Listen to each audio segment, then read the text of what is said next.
नमस्कार, बहुत स्वागत है आपका। मैं हूं आपके साथ ऋतु सिंह और आज चर्चा होगी सोने पर इसीलिए क्योंकि 2026 की शुरुआत हो चुकी है और सभी जानना चाहते हैं कि 2026 सोना खरीदने के लिए कितना ठीक है, क्या निवेश करना चाहिए, अगर कर रहे हैं तो किन बातों का आपको ध्यान रखना है, कौन सी चीज़ें हैं जो आपको दिमाग में रखनी है, ये आज हम एक्सपर्ट से समझेंगे। हमारे साथ मार्केट एक्सपर्ट मिस्टर शरद कोहली जी जुड़ गए हैं। शरद जी, बहुत स्वागत है आपका न्यूज़ 18 पर। नमस्कार ऋतु, आपको और न्यूज़ 18 के सभी फॉलोअर्स, व्यूअर्स, सब्सक्राइबर्स, दर्शकों को मेरा अभिनंदन।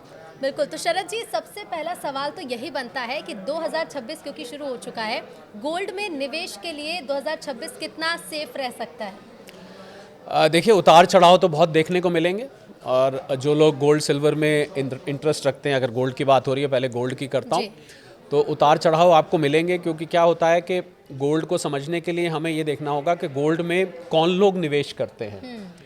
गोल्ड में दुनिया भर के सेंट्रल बैंक्स निवेश करते हैं जो कि बड़ी मात्रा में गोल्ड खरीदते हैं। और गोल्ड आपको पता ही होगा ज्वेलरी बनाने के काम आता है, तो आप महिलाएं, आपसे बेहतर कौन जानेगा। और एक बड़ी मात्रा ऋतु गोल्ड में डेरिवेटिव होता है। डेरिवेटिव का मतलब इसको बोलते हैं सट्टेबाजी होती है। सट्टेबाजी का अर्थ है, मैं दर्शकों के लिए आसान करके बता देता हूँ कि एक कमोडिटी एक्सचेंज होता है, उसको हम MCX भारत में बोलते हैं, मल्टी कमोडिटी एक्सचेंज। अमेरिका में इसको कॉमेक्स बोलते हैं, कमोडिटी एक्सचेंज। तो इसमें जब आप सोना खरीदते और बेचते हैं तो ऐसे नहीं खरीदा जाता कि आपने मेरे से खरीदा तो मैंने आपको 10 ग्राम सोना दे दिया, मैंने आपको बेचा तो 10 ग्राम आपसे ले लिया, वगैरह वगैरह। ऐसे नहीं चलता है। इसमें सिर्फ पेपर कॉन्ट्रैक्ट खरीदे बेचे जाते हैं। अब जैसे उदाहरण के तौर पर 5 फरवरी को, फरवरी के महीने का कॉन्ट्रैक्ट एक्सपायर हो रहा है। तो मैं क्या करूँगा कि मैं कहूँगा कि मुझे 1 किलो सोना मैंने खरीदा और 1 किलो सोना अब आज के रेट पे जाएँ तो करीब 1,40,00,000 रुपए का है। तो मैं क्या करूँगा कि सिर्फ 20% दे के और 1 किलो सोने का कॉन्ट्रैक्ट ले लूँगा। और जैसे ही वो 5 फरवरी आएगी, अगर वो 1,40 से ऊपर चला गया तो मुझे मेरा मार्जिन प्रॉफिट मिला के वापस मिल जाएगा, और अगर नीचे चला गया तो मेरे मार्जिन में से उतना काट लेंगे और मुझे बाकी वापस दे देंगे। तो ये मैंने इसलिए बताया कि ये जो उतार चढ़ाव इतना होता है, इसका एक कारण ये है कि ये बहुत बड़ी मात्रा में सोना जो है वो पेपर ट्रेडिंग के जरिए, पहले पेपर बोलते थे, आजकल तो वो डीमैट होता है, उसके ज़रिए वो कॉन्ट्रैक्ट किया जाता है। तो इसको ये देखना पड़ेगा कि 2026 में आपको, क्योंकि होता क्या है कि ऋतु, जैसे आप और हम चर्चा कर रहे हैं, जितनी ज़्यादा इसकी चर्चा होती है और सोशल मीडिया पे जितना आपको सोने और चांदी की वो ब्रिक्स थंबनेल्स में दिखाई देती हैं, तो उतना ज़्यादा इसमें लोगों का इंटरेस्ट बढ़ता है। और सेंट्रल बैंक्स तो मैंने आपको बताया पहले ही खरीद रहे हैं। तो आपके सवाल का मैं अब सीधा जवाब दूं तो मुझे सोने का लॉन्ग टर्म ट्रेंड ऊपर को दिखाई देता है।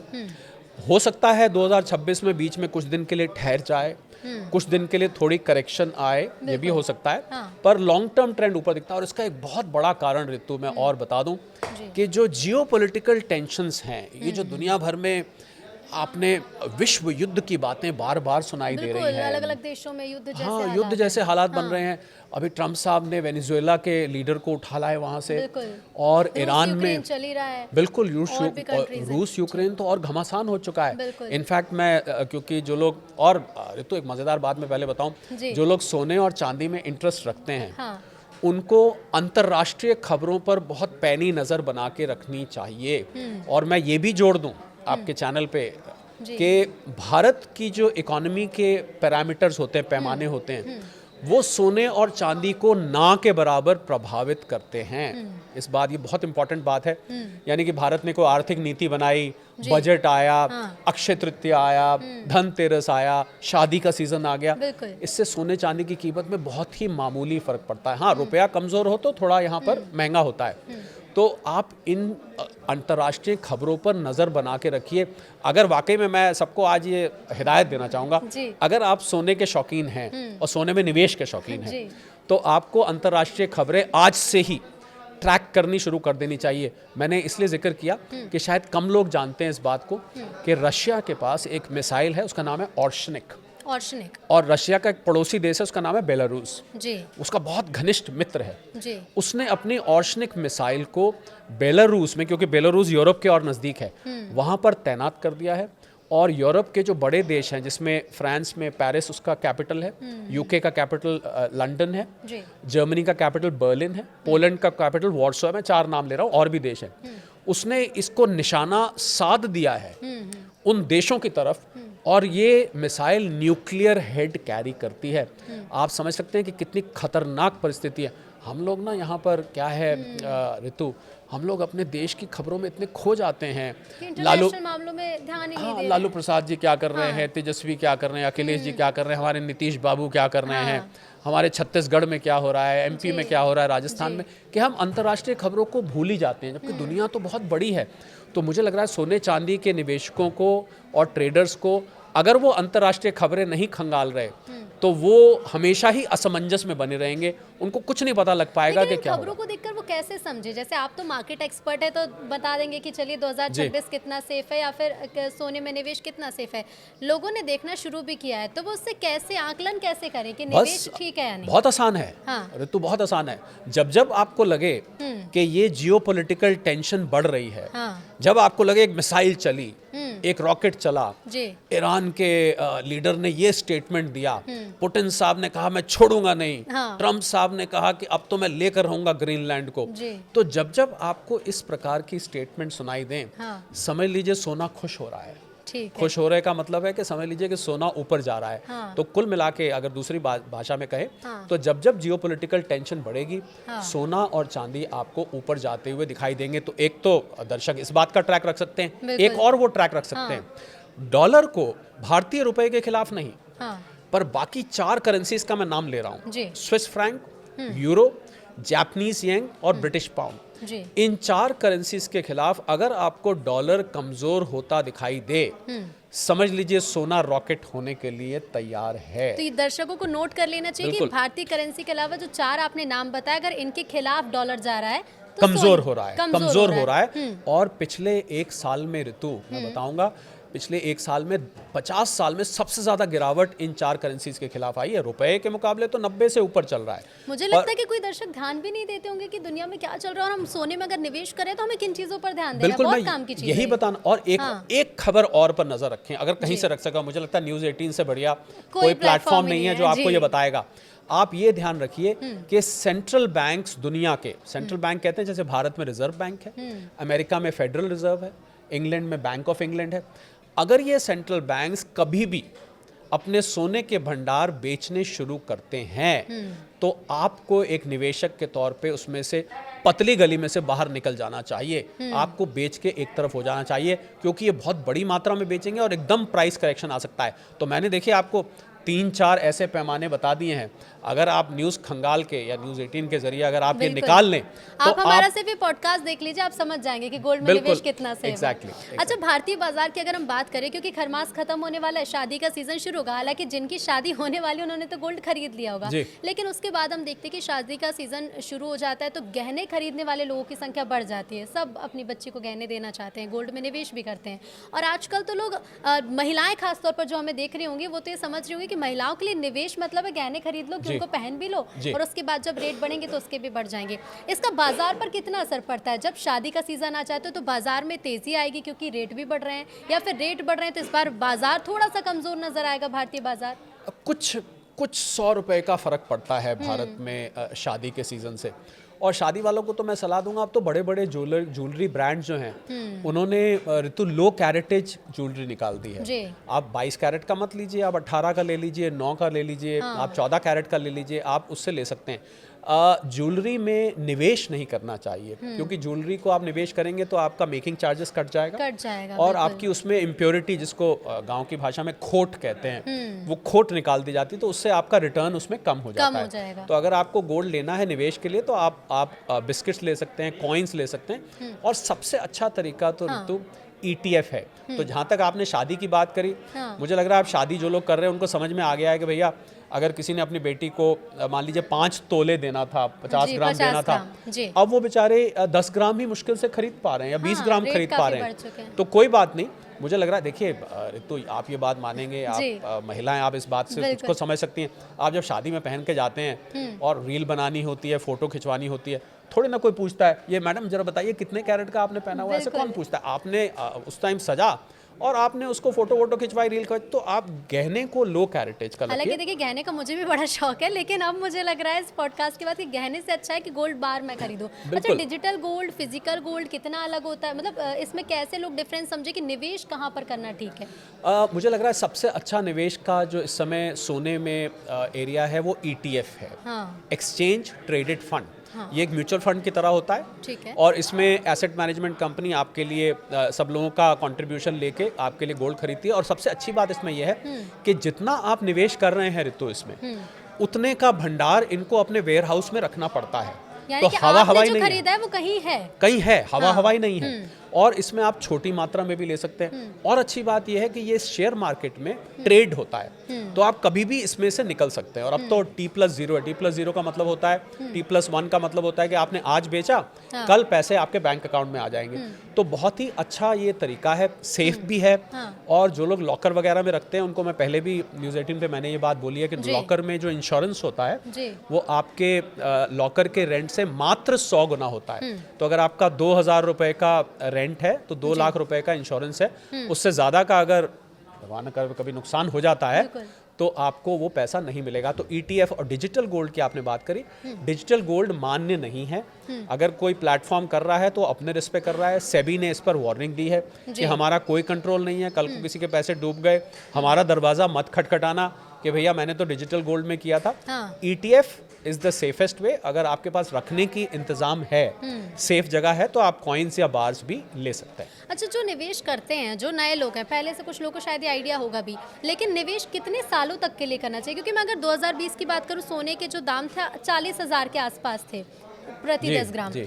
2025 में हम डबल छोड़िए 1 लाख के पार पहुंच गए। जी। 26 से अगर 30 की बात करें तो इन 5 सालों में भी काफ़ी बदलाव देखने को मिलेगा और जो चढ़ाव भी होगा, यानी कि कीमतें बढ़ेंगी। तो कितने साल के लिए निवेश गोल्ड में करना चाहिए? देखिए, पहले तो हम ये बोलते थे कि गोल्ड में आप लंबे वक्त के लिए निवेश करें। हालांकि मैं यहाँ पर एक आपकी इजाज़त से डिस्क्लेमर देना चाहूँगा कि अगर आप निवेश कर रहे हैं इस पॉडकास्ट के आधार पर, तो अपने इन्वेस्टमेंट और फाइनेंशियल एडवाइजर से सलाह लेके निवेश करिए। हम लोग ये कोई बहुत निवेश ज़रूरी। की सलाह नहीं है, ये एक विश्लेषण है सारे फैक्टर्स का। तो पहले तो हम बहुत लंबे वक्त का ऋतु बोलते थे कि 5 साल 10 साल के रखिए। अब मैंने तो 2 साल और 5 साल के लिए भी आप रखेंगे तो आपको ये बहुत अच्छा रिटर्न देगा, क्योंकि अंतर्राष्ट्रीय परिस्थिति, ये जो मैंने शुरू में 3-4 फैक्टर बताए, ये इस प्रकार की बन रही। और मैंने तो ऋतु एक नई चीज़ इजाद की है। हाँ। उसका नाम है TMI। आप गेस भी नहीं कर सकते कि वो क्या चीज़ क्या है। हो सकता है? Trump mood index.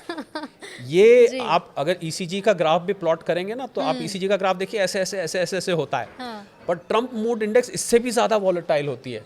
ट्रम्प साहब का सुबह पता नहीं क्या करते हैं, अगले दिन सुबह कुछ और बयान दे देते हैं, बिल्कुल। दोपहर को कुछ और कर देते हैं।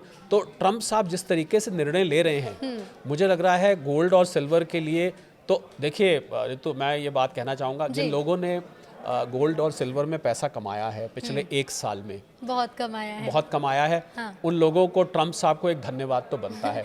बाकी मैं उन्होंने तो जो ये भी किया मानती हूँ है, शरद जी, कि लोग सुबह उठे सबसे पहले न्यूज़ 18 लगाकर देख ले कि ट्रम्प साहब का आज मूड क्या है, कल उन्होंने क्या बिल्कुल। किया है, और फिर गोल्ड में और मैं तो सिल्वर में कहूंगा आप निवेश एक करने लगे। TMI बना दीजिए, जो मैंने निजात की है, ट्रम्प मूड इंडेक्स। इस इंडेक्स में मैं बड़ा बड़ा कुछ रखता हूँ, उनकी टैरिफ की अनाउंसमेंट्स, उनकी दूसरे ग्रीनलैंड लेने की अनाउंसमेंट, उनकी कभी टेढ़ी नज़र क्यूबा पे, मेक्सिको पे, कोलंबिया पे हो जाती है, कभी ईरान को धमकी देते हैं, कभी भारत के लिए कहते हैं मोदी जी ने मुझे फ़ोन क्यों नहीं किया, वगैरह वगैरह। तो ये मूड इंडेक्स जो है बड़े काम की है, और ये भी आपको सोने चांदी की कीमतों को एनालाइज करने में मदद करेगी। अच्छा, कुछ अच्छा हो जाता है तो बोलते हैं ना कि अरे उस व्यक्ति की तो चांदी हो गई, लेकिन इस वक्त चांदी की भी खूब चांदी हुई पड़ी है। हम देख रहे हैं कि चांदी की कीमतें भी सोने जैसे तेज़ी से बढ़ रही हैं।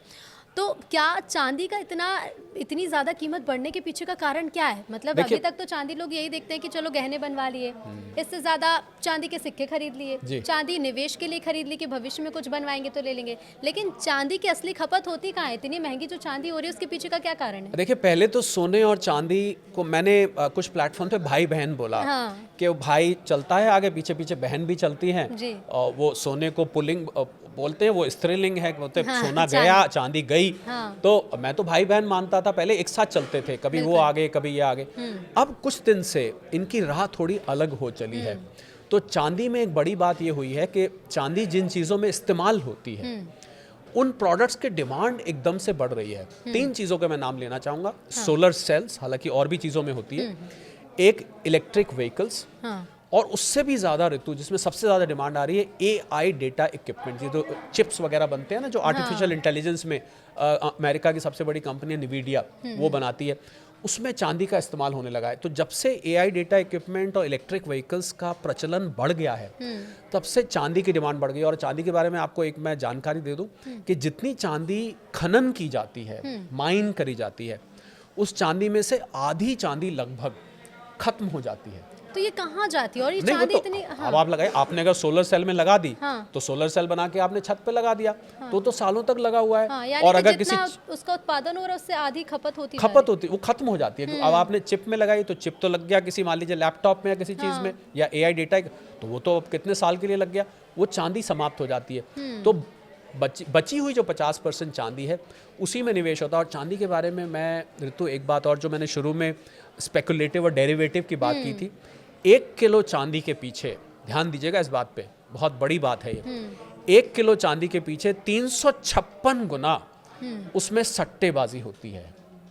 यानी कि चांदी असल में 1 किलो है, तो उसके जो स्पेकुलेटिव कॉन्ट्रैक्ट्स है वो 356 गुना होते हैं। इसीलिए चांदी में आपको इतना ज़्यादा उतार चढ़ाव दिखता है। तो चांदी में सोने से ये फ़र्क है कि वो एक तो कंजम्पशन के लिए यूज़ होती है, और उसके हाल में ऋतु क्या हुआ है, शॉर्टेज महसूस हो रही है। ये जो कंपनियां हैं, AI डेटा इक्विपमेंट की कंपनी है, इलेक्ट्रिक व्हीकल्स की कंपनी है, ट्रम्प साहब भी इसको लेके बहुत परेशान हैं। अच्छा। उन्होंने वेनेजुएला में सोने चांदी के रिजर्व्स भी हैं, तेल के अलावा। तेल के पीछे उन्होंने वहाँ के मडूरो साहब को, आपको पता ही है सारा किस्सा, वो सोने चांदी के रिजर्व्स पर भी उनकी नज़र है। और चाइना ने क्या किया है कि चांदी को जो 17 रेयर अर्थ मिनरल्स होते हैं, इसको 18वां बना दिया है। हाँ। और ऐसा पता लगा है कि चांदी को चाइना दबा के बैठ गया है। उसको पता है कि ये ऐसी चीज़ है जो कल को नहीं मिली तो इनकी टेस्ला, इनकी निवीडिया, हाँ, इनकी ये कंपनियों को दिक्कत हो जाएगी। तो ये चांदी का खेल जो है वो थोड़ा सा अब सोने से अलग हो चला है। परंतु मैं ये बात कहना चाहूँगा, भले ही चांदी ने पिछले साल सोने से डबल से भी ज़्यादा रिटर्न दिया है, फिर भी मैं मानता हूँ कि सोना ज़्यादा सॉलिड है, सोना ज़्यादा ठोस है, और सोना ज़्यादा रोबस्ट है, और सोना आपको इतना ज़्यादा वॉलेटाइल नहीं दिखेगा। चांदी जो है बिल्कुल बहुत उतार चढ़ाव भरी दिखती है, क्योंकि उसमें सट्टेबाजी पहले से ज़्यादा होने लगी। तो चांदी में कितना सेफ है? सोना ज़्यादा आप बता रहे हैं बेहतर है फिर निवेश के लिए, चांदी में निवेश करना कितना सेफ है? और क्या ध्यान में चीज़ें रखनी चाहिए कि अगर चांदी खरीद रहे हैं या फिर निवेश के पर्पज से खरीद रहे हैं, तो कौन सी चीज़ों को ध्यान में रखना? देखिए, पहली बात तो चांदी में भी ETF ही माध्यम बेस्ट है, क्योंकि अच्छा। चांदी का तो अगर आप फिजिकल फॉर्म रखेंगे तो आप 10 किलो अगर चांदी लेंगे तो आपको एक कमरे से दूसरे कमरे में उठा के रखना ही मुश्किल हो जाएगा, तो इतनी भारी हो जाएगी। तो ETFs ही बेस्ट हैं। और देखिए, वैसे तो निवेश की सलाह, जैसा मैंने कहा, कि आप अपने इन्वेस्टमेंट और फाइनेंशियल एडवाइजर से पूछ के लें। परंतु अगर कोई पोर्टफोलियो बना रहा है तो उसमें अभी भी मुझे लगता है 60-70% गोल्ड रखना चाहिए, और 30-40% से ज़्यादा चांदी नहीं रखनी चाहिए, क्योंकि चांदी थोड़ा रिस्की ज़्यादा है। और क्योंकि इसमें सट्टेबाजी ज़्यादा है, तो एक हम शब्द इस्तेमाल करते हैं ऋतु, आपने भी सुना होगा, कि बबल बन जाता है। हाँ। तो थोड़ा सा बबल चांदी में ज़्यादा है। और बाकी तो देखिए आगे मैं ये भी मानता हूँ ऋतु, ये सारी बात कहते हुए, हाँ। हम हालांकि बहुत डिटेल में पॉडकास्ट कर रहे हैं कि अंतर्राष्ट्रीय परिस्थितियां इस प्रकार से बदल रही हैं और इतनी रफ्तार से बदल रही हैं कि हम कुछ भी बात अभी कंफर्म तरीके से अगर कहते हैं तो वो हफ्ते 10 दिन बाद एकदम परिस्थिति बदल जाती है। तो इसलिए ये दर्शकों से मैं बहुत विनम्र निवेदन करूंगा कि हमने जितनी भी बात बोली है उसको आप अभी तो जहन में बसा लें, पर आप इन खबरों पर नजर रखें। हो सकता है जो मैंने बात बोली उसमें से परिस्थिति एकदम कुछ बदल जाए, और अगर मूड या फिर ठीक हाँ, वो TMI, वो जो ट्रम्प मूड इंडेक्स है, अगर वो मूड इंडेक्स ऊपर नीचे गई तो फिर ये परिस्थिति बदल सकती है। तो इसलिए आप सोच समझ के करें। और एक बात और मैं जो मैं कहना चाहूंगा कि लोगों ने, मैंने सुना ऋतु, लोगों ने अपनी प्रॉपर्टी बेच के, हाँ, लोगों ने शेयर मार्केट में अपने शेयर्स बेच के, लोगों ने अपनी FDयां तोड़वा के सोने चांदी में पैसा लगा दिया। हाँ। ऐसा नहीं करना चाहिए। हाँ। एक इन्वेस्टमेंट की दुनिया में कहावत होती है, never put all eggs in the same basket. अपने सारे पैसे को एक ही जगह नहीं रखना चाहिए, फैला के रखना चाहिए। हाँ। भले ही आपको चांदी ने 170% रिटर्न दिया है। गोल्ड का हिस्सा कितना होना चाहिए? मतलब आपके पोर्टफोलियो में गोल्ड और सिल्वर इन्वेस्टमेंट का कितना हिस्सा? मुझे लगता है कि टोटल इन्वेस्टमेंट पोर्टफोलियो किसी का है तो उसमें 20-25% से ज़्यादा चांदी सोना नहीं रखना चाहिए। भले ही इस टाइम वो नंबर 1 हीरो है और हीरोइन है, पर तब भी इससे ज़्यादा आपको नहीं रखना चाहिए। आपको अपनी इन्वेस्टमेंट्स को ऋतु फैला के रखना चाहिए। कुछ म्यूचुअल फंड में, कुछ अच्छा शेयर्स शरद जी, में। बिल्कुल ये सारी पोर्टफोलियो मैनेज करने की तो चीज़ें हैं ही, लेकिन एक चीज़ ये भी कि 5 वो बातें हैं, 2 या 3 वो बातें जो गोल्ड इन्वेस्टमेंट में ध्यान में रखनी, जल्दी से वो भी बता दीजिए। पहली बात तो आप भाव आवेश में ना आए, हाँ। पहली बात। दूसरी बात, लंबे वक्त के लिए रखें। तीसरी बात, जब जब इसमें करेक्शन आए तो थोड़ा थोड़ा करके लें, सारा पैसा एक साथ ना लगाएं। और अगर आप लंबे वक्त के लिए ले रहे हैं, आखिरी बात, तो रोज रोज इसका रेट आप देखेंगे ना, तो क्या होगा, आपका मन करेगा आज प्रॉफिट बुक करके और कुछ पार्टी वार्टी कराएं, कहीं घूम फिर आएं, अब तो प्रॉफिट हो गया। ये काम अगर आप करेंगे, प्रॉफिट तो मिल जाएगा आपको क्योंकि ऊपर जा रहा है, पर आप बड़े प्रॉफिट से बिल्कुल अपने आप को महरूम कर लेंगे, बड़े प्रॉफिट से आप अपने आप को डिप्राइव कर लेंगे। तो जरूरी आपको कि नहीं। इन्वेस्टमेंट करिए, थोड़े समय के लिए भूल जाइए उसे। लंबे वक्त के लिए इसको रखिए, बीच बीच में रेट चेक करिए, न्यूज़ 18 देखते रहिए, आपको रेट तो बिल्कुल। वैसे ही पता लगते रहते हैं। जी। बिल्कुल बिल्कुल शरद जी, बहुत शुक्रिया आपका Thank इस you so पॉडकास्ट much. में हिस्सा Thank you लेने so के लिए। तो उम्मीद है कि सोने चांदी से जुड़े हुए जितने सवाल होंगे इस पॉडकास्ट में आपको उन सभी के उत्तर मिल गए होंगे। नमस्कार।